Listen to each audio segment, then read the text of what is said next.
Hello friends, welcome to my live stream. I am actually in my command center and I'm beaming right now into your social media.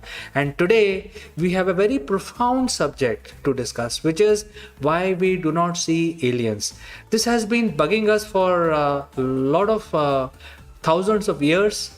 Even though there are speculation about the ancient contact with our ancestors from aliens, but we do not see any evidence of alien life existing in our galaxy. Why it is? Now, this is something which is bugging us. In fact, the famous astronomer Fermi also asked the question, where is everybody? Because way back in the middle of the 20th century, the science had evolved so much that they could see far and wide, and they had the telescope technology to see far and wide, and they did not get any radio signals, any kind of evidence from any world outside of the solar system which shows sign of intelligent life. And because there are billions of stars in our galaxy, so assumption of the scientists were that there must be somebody somewhere. We must be able to at least get their radio signals, but they did not get none. So Fermi asked this question, where is everybody? This question is known as Fermi's paradox. That means, as per the calculation, there should be a lot of civilization in our galaxy, and we should be actually doing trade with them. But where is everybody? We don't see any evidence of any civilization outside of the solar system. Why it is like that? So this question has been bugging, and there was another scientist called Drake, and he actually came out with the equation in order to come up with some sort of analytics around how many civilizations can exist. Since we already know that the galaxy, the Milky Way, is a very large place with a lot many stars, and from one end of the galaxy to the other end it takes more than 100,000 light years to reach.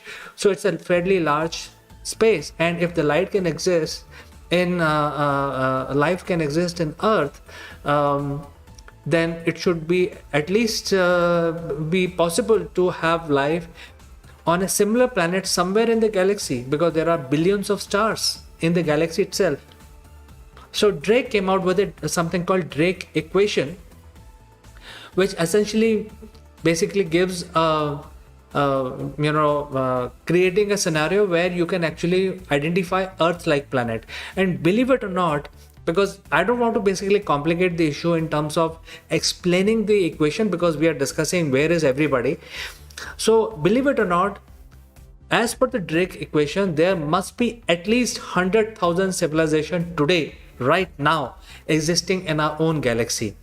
Because there are billions of stars, and if there are billion stars, there will be trillion planets, and Earth may not be sort of an exception. There may be other Earth-like planet, and therefore there may be at least 100,000 civilization existing on Earth-like planet.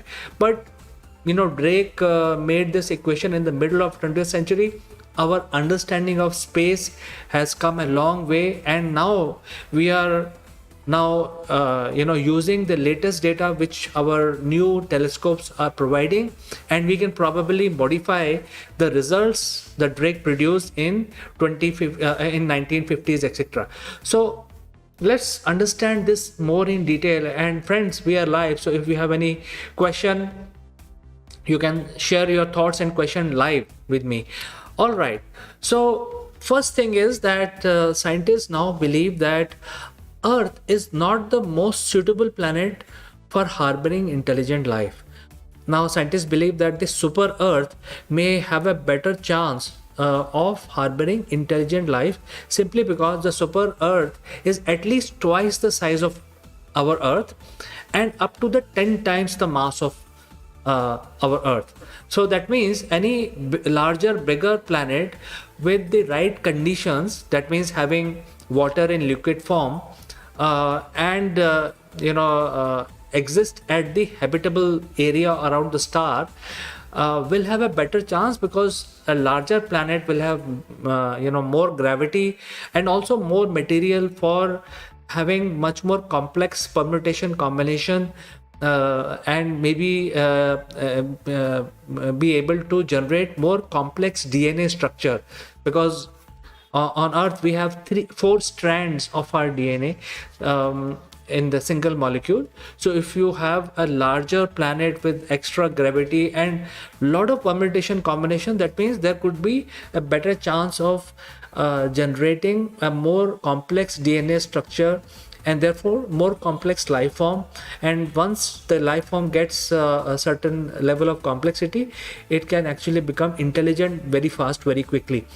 So scientists now believe is that Earth may not be the ideal planet for intelligent life, even though we exist on Earth. But around the galaxy, we don't see too many Earth-like planets. We actually see a lot of these super Earth planets. That means bigger, at least twice the size of Earth, and up to 10 times the size of Earth. So we see many of these planets.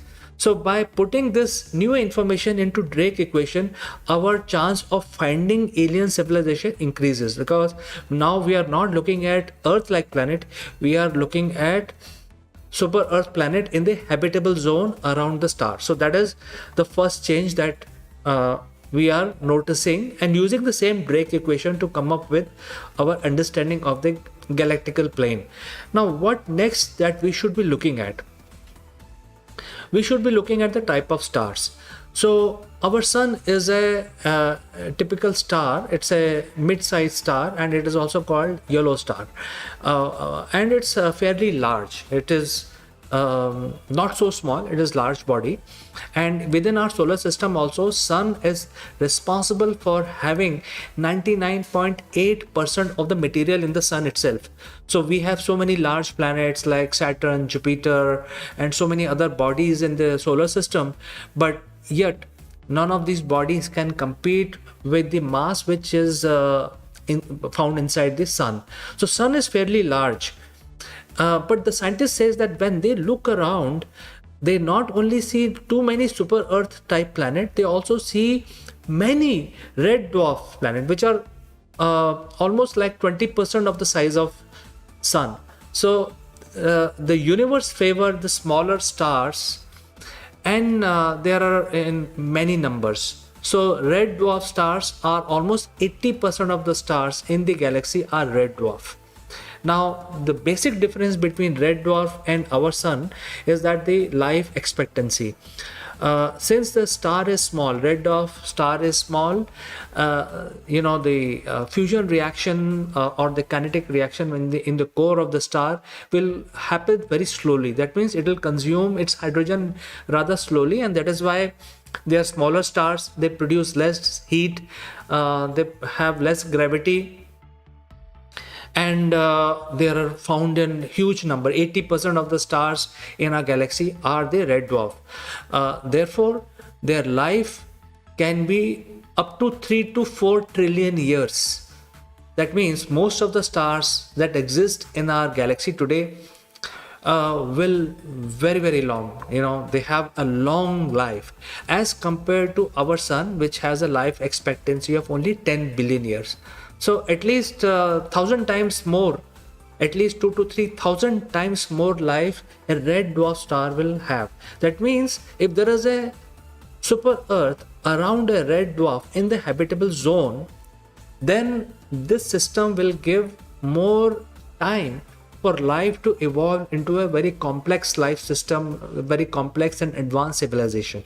So that is point number 1. And since there are so many, maybe we are not looking at the right thing. We are looking, so we need to modify our search patterns, where we actually find where are these red dwarf and where are the super Earth planets around the red dwarf. And we see many of them outside our solar system. With only one difference is that red dwarf, although they are cooler and they are much smaller, they have long life, but once in a while they erupt into a huge solar storm, and these solar storms are much more devastating than the kind of solar storms we notice from sun. And usually these solar storms on the red dwarf will emit 10 times more radiation than normally a red dwarf will emit. So these solar flares, which once in a while the red dwarf stars emit, will erase all life. So that is one thing that we need to understand. That means red dwarf may not be the ideal stars to look for, even though if there are super Earth around them, because they flare up for no reason. In fact, scientists have been trying to understand why they flare up. What is the kind of process that goes inside the red dwarf to make them flare up once in a while. All right, let's move to the next one quickly. The next abundant star system that we find is yellow dwarf. Now, many people may not be aware of this particular class of stars, which are next in number. I mean, the 80% stars are the red dwarf, but yellow dwarf is another one which are quite few in numbers. There are many stars which are in this category, and to explain them better, they are called K-type stars. They are at least 1/3, 3/4 mass of the sun. That means slightly smaller than sun and not as small as red dwarf. So at least 50 to 60 times percent of the sun's mass, slightly smaller. That means they will have lesser gravity than sun, and therefore their life will be at least 1 trillion years. So they will last at least 100 times or 200 times more than sun. Now, if you imagine a star like this and a giant planet, terrestrial planet, a super Earth type planet around a yellow dwarf star, then this system we should watch out for, because first of all, the star is having a life of at least 1 trillion years, and our sun has a life of only 10 billion years. So if there is a larger planet like a super Earth around this kind of a star, it will offer a more stable and longer time to civilization to develop. So now the scientists feel that this is a kind of star system that we should be looking at. These are also emitting yellow light. They are also emitting substantial amount of heat. They have a longer life, and they are not erupting like red dwarf stars, wiping out the star system or sanitizing their solar systems of life. So yellow dwarf stars may be the best bet of finding the civilization. So if we put this in perspective, there may be many civilizations that exist in our space today, and yet we do not see. The whole question is that why we do not see them. I think that I will answer in a moment. But if there are civilizations, and if they generate their technology rapidly, and they have a lot of time to evolve into an intelligent species, and then they start colonizing other nearby stars. Now, as per the calculation, simple mathematical calculations, because ultimately we have to look at the mathematics as our base of understanding how things are moving. Now, if one civilization living on a super Earth planet around a K-type star, which is yellow dwarf, becomes intelligent, they have a lot of time to spread across the galaxy, and they will like to do that. They will like to colonize the galaxy as quickly as possible. Now, we know that the speed of light is a big limiting factor. So let's say if they are spreading their sphere of influence from their home planet at the rate of 10% at the speed of light. Let's say if they have the technology that they are moving quite fast, rapidly, using their ion engines, etc., whatever technology they have, and the circle of influence will keep expanding at the 10% of the speed of light. That means within this circle, they will keep colonizing habitable planets in their sphere. So in merely 650,000 years, and moving at this speed, they are colonizing more and more planets. They will be able to spread across the galaxy. And so that means if there is a civilization, if there are at least 100,000 civilizations one or two of them will be able to spread across the galaxy, colonizing all habitable planets. Whatever planets they they live on, they will be able to find a lot of super Earths, because the Earth type planets are fewer in number, the super Earth planets are more in numbers. So they will be able to, if they have the technology, they will be able to spread rapidly and colonize all super Earth, and they start harnessing energy from many star systems which they feel that they can harness. Yet if this is true, we still do not see many people from outside the solar system reaching out to us. We only have earthlings to talk to each other, and we do not see. So why this is happening? First of all, maybe these civilizations are quite advanced, and we do not see because they don't want to come here. Why they do not want to come here? First, that reason could be the star itself. Now they already know, if they are quite intelligent and their species is quite old, ancient, they have already figured out that the best star system is the yellow dwarf and a super Earth combination. So when they look at sun, they find that a mid-sized star may not be the best star for any life, and traveling in space is quite an expensive endeavor. So they don't want to basically go to these kind of stars, spending their energy and all that, because settling and building colonies on different planets may be quite an expensive and challenging effort. I mean, we know that moving around in space is quite challenging. So they may completely remove our sun from their list, a tick mark list, and they don't want to basically come here. Secondly, they don't see any super Earth around the solar system, which are the highest number of planets that we see. Earth type terrestrial planets are mostly super Earth. So therefore our solar system is an exception. So when the extraterrestrial aliens must be looking at our solar system, they probably don't find coming to solar system as appealing, because they will not be able to, because they don't want to basically waste their time and resources just for exploration. They want to examine things, understand the solar system, and then send their initial troops to come and colonize the super Earth, so that they can expand, their civilization can expand. So probably our star is not the star that alien civilization like, because it's too hot for their taste. And when they look around the solar system, when they look at the planets which are revolving around the solar system, they rather see small planets, and suddenly they start seeing these giants. They don't see any livable planet from their perspective. And from their perspective, Earth is a small backwater planet. That means it is not suitable for harboring any intelligent life form. It is a backwater planet. That means it is suitable for species like insects and fish and all that, not for intelligent life existing or large civilization, because it does not have too many resources. It is not a large planet. It does not have a lot of gravity. The planet does not have any hydrogen in the atmosphere. The planet has lesser gravity, and therefore it cannot hold the hydrogen which may be required by the alien civilizations. So I think this is one of the compelling reason. Put all this data into the Drake's equation, and then we come up with the expectancy of finding the alien civilization.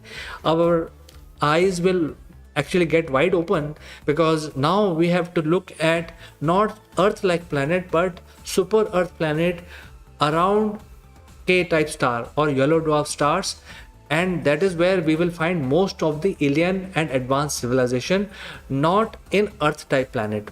And that could be the reason that since we do not have super Earth in our own solar system in the habitable zone, none of the aliens, very advanced alien civilizations, are interested in coming this way, and therefore we do not see them and their activity in our own solar system. So friends, what do you think about this analysis? Do you think this is something which is more plausible? Do you think this is something which is more realistic, that we do not see alien because they don't want to come here? They are not interested in landing on Earth because they feel this place is, is not good enough for them. I like to know your thoughts. Please share your thoughts and comments. And thank you for watching. And I will meet you again tomorrow live. Until then, please take care. Bye bye for today.